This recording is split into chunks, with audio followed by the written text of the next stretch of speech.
श्री चंद्रशेखर जी। माननीय सभापति जी, जय भीम। बहुजन समाज में जन्मे सभी संतों, गुरुओं, महान पुरुषों को नमन करता हूं, जिनमें महात्मा ज्योतिबा फूले, डॉक्टर बाबा साहब अम्बेडकर, मान्यवर काशीराम साहब को मैं याद भी करता हूं आज के दिन पर।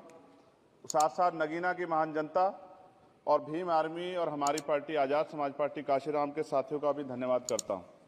इसके बाद अपने कुल गुरु जगत गुरु सदगुरु रविदास जी महाराज को भी मैं नमन करता हूं, जिन्होंने दुनिया को लगभग 600 साल पहले बेगमपुरा शहर के रूप में दुनिया का सबसे महान लोकतांत्रिक दर्शन दिया।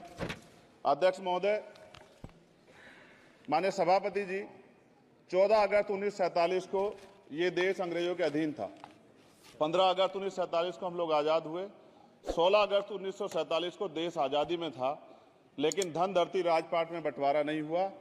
जो साधन संसाधन थे उनमें बंटवारा सही रूप से न होने के कारण एक बहुत बड़ी आबादी सुविधाओं से वंचित और सम्मान से वंचित रह गई। उनको सम्मान देने के लिए और अंतिम व्यक्ति तक सुविधाएं पहुंचे, इसके लिए लोकतंत्र की व्यवस्था हुई। लेकिन आज़ादी के 70 साल बाद भी हम कहाँ खड़े हैं, इस पर ये चिंता का विषय है। मैं मानता हूं कि सामाजिक न्याय तभी होगा माननीय सभापति जी, जब जातीय जनगणना पूरी होगी और जातीय जनगणना कराई जाएगी और साथ साथ संख्या के आधार पर आरक्षण जो है वंचित वर्गों का बढ़ाया जाएगा। उसके साथ साथ जब राष्ट्रपति जी अभिभाषण पे बात रख रही थी तो उन्होंने शहरी और ग्रामीण क्षेत्रों के विकास की बात कही और ये भी कहा कि दुनिया में सबसे उत्तम शहर हमारे यहाँ बने। लेकिन माननीय सभापति जी, 70% आबादी तो गांव में निवास करती है, तो गांव की आबादी के बारे में भी सोचना होगा कि उनका जीवन कैसे बदले। माननीय सभापति जी, उच्च शैक्षणिक संस्थानों में बहुजन समाज के जो छात्र हैं उनके साथ कास्ट एट्रोसिटी हो रही है, निरंतर उनकी हत्या हो रही है। साथ साथ जो सरकारी कर्मचारी हैं दफ्तरों में, उनके साथ भी जो SC ST OBC और मुस्लिम और अन्य धार्मिक अल्पसंख्यक, उनके साथ भी माननीय सभापति जी जातिगत और धार्मिक जो है शोषण किया जा रहा है। इसलिए मेरी मांग भी है कि पुरानी पेंशन को भी अध्यक्ष जी बहाल किया जाए। जो कर्मचारी देश की सेवा में लगे हैं उनका भी सम्मान होना चाहिए। साथ साथ सभापति जी, भाजपा ने चुनावी लाभ के लिए सबका साथ सबका विकास के नारे दिए जो खोखले हैं, क्योंकि 10 साल में दलित, पिछड़े, आदिवासी, मुस्लिम और अन्य धार्मिक अल्पसंख्यक जो अत्याचार हुए हैं वो किससे छिपे हुए नहीं हैं। ये गलत है, ये बंद होना चाहिए। सभापति महोदय जी, महामहिम राष्ट्रपति जी के अभिभाषण में निजी क्षेत्रों में SC ST OBC को रिजर्वेशन देने का कोई उल्लेख नहीं हुआ है, जो कि आज चर्चा का विषय, क्योंकि 98% प्राइवेट सेक्टर है, 2% सरकारी सेक्टर है, तो 98% प्राइवेट सेक्टर में भी हमारी हिस्सेदारी की बात होनी चाहिए। माननीय सभापति जी, आशा कार्यकर्ताओं, आंगनबाड़ी वर्करों, भोजन माताओं के वेतन वृद्धि पे भी कोई उल्लेख नहीं हुआ है, वो भी अभी नंगे, उन पर भी सोचना पड़ेगा। माननीय सभापति जी, जिस क्षेत्र से मैं चुन के आऊं नगीना से, वो बहुत पिछड़ा क्षेत्र है। उस क्षेत्र में कोई विशेष आर्थिक पैकेज नहीं दिया गया, रोजगार की सेवाएं नहीं है, नौजवान पलायन करता है। IIT, IIM, एम्स, केंद्रीय विद्यालय आदि शिक्षा में और चिकित्सा संस्थानों की स्थापना होनी चाहिए, जो कि नहीं है। और माननीय सभापति जी, मानसून सत्र आ गया है, मेरा क्षेत्र बाढ़ से बहुत प्रभावित है, इसलिए मैं आपसे आग्रह करूंगा कि वहां के लोगों को बाढ़ से निजात दिलाई जाए। माननीय सभापति जी, चीन हमें आंख दिखा रहा है और लगातार हमारे देश की सीमाओं में घुसपैठ कर रहा है, इसलिए अग्निवीर योजना को हटाकर पुनः सेना भर्ती शुरू की जाए और साथ साथ भारत की सबसे प्राचीन व बहादुर रेजिमेंट में से एक चमार रेजिमेंट को पुनः बहाल करा जाए, ऐसा भी मेरा आपसे आग्रह है।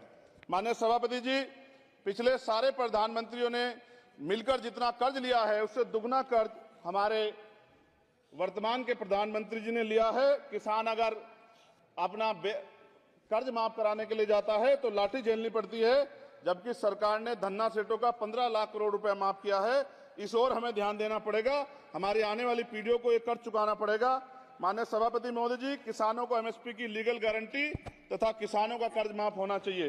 साथ साथ 2 अप्रैल 2018 को SC ST के बच्चों पे बहुत बड़े पैमाने पे मुकदमे लगे थे, वो हमारी लड़ाई सही थी, ये सुप्रीम कोर्ट ने माना और बाद में सरकार ने माना, वो मुकदमे तुरंत वापस होने चाहिए।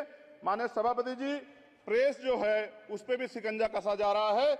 जो पत्रकार सरकार खिलाफ बोलता है नौकरी से हाथ धोना पड़ता है, और सोशल मीडिया हमारा हथियार है, उस पर तरह तरह के प्रतिबंध लगाए जा रहे हैं और विरोध करने वालों को सोशल मीडिया हैंडल भी सस्पेंड करा दिए जा रहे हैं। साथ साथ सभापति जी, पेपर लीक और परीक्षाओं के कैंसिल होने से देश के नौजवानों का भविष्य खतरे में है। नीट, यूपी सिपाही भर्ती सभापति जी और 69,000 शिक्षक भर्ती में आरक्षण घोटाला हुआ है, कोई पूछने वाला नहीं, खून के आंसू रो रहे हैं बच्चे, बेरोजगारी का दंश युवा झेल रहे हैं।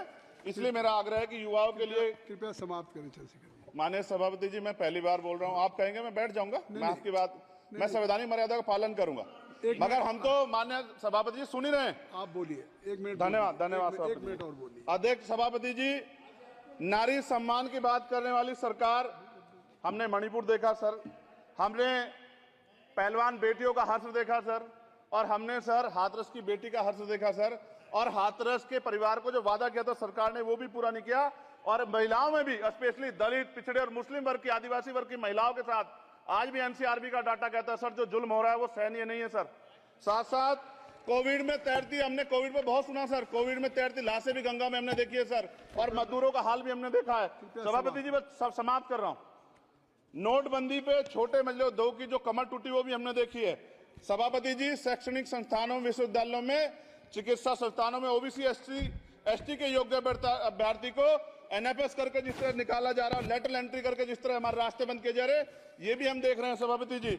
साथ साथ मेरा ये कहना है सर, ये सबका इशू है कि प्राइवेट कर्मचारी सर और सरकारी भी कई जगह पे 8 से ज्यादा घंटों से काम करते हैं, और उनको जो सर उचित वेतन भी नहीं मिलता, तो न्यूनतम वेतन 20,000 रुपए तय हो और 24 घंटे की ड्यूटी। उदाहरण के तौर पे यूपी पुलिस सर बहुत पूरा काम करते हैं वो लोग। वो राज्य के विषय हैं, आप यहाँ सर मैं आपके राज्य सरकार के लिए भी आपके संज्ञान में डाल रहा हूँ विषय सर। पुलिस सब जगह है सर, लेकिन सवाल ये है सर, बहुत पसीना बातें हैं, 8 घंटे की ड्यूटी और वेतन विसंगति, बॉर्डर स्कीम से उनको जो बाहर किया जाए। माननीय सभापति जी, 1 मिनट चाहिए सभापति जी। राष्ट्रपति जी ने धर्म के बारे में बात की थी, राम मंदिर से पहले हमारे गुरुगढ़ तुगलकाबाद का फैसला आया था राष्ट्रपति जी, वो सभापति जी अभी तक दिल्ली में स्थित सदगुरु रविदास जी महाराज का गुरुघर नहीं बना। साथ साथ सभापति जी, अपनी बात को खत्म करते हुए मैं आपसे कहना चाहता हूं कि जितना देश दूसरों का है सर, इतना हमारा भी है। हम मरने के लिए पैदा नहीं हुए, जो चाहता है हमारी हत्या कर देता है। मूछे रखने पे, घोड़ी पे बैठने पे, मटकी छूने पे हमारी हत्या हो रही है। क्या बदला है सर 70 साल बाद भी? दलित, पिछड़े, मुसलमानों पे हिंसा नहीं रुक रही है सर। मेरा आपसे संरक्षण के साथ ये आग्रह है कि इन घटनाओं को रोका जाए, और देश किसी की बपोती नहीं है, देश संविधान से चलता है सर, और संविधान से चलेगा। संविधान छेड़खानी बर्दाश्त नहीं की जाएगी सर।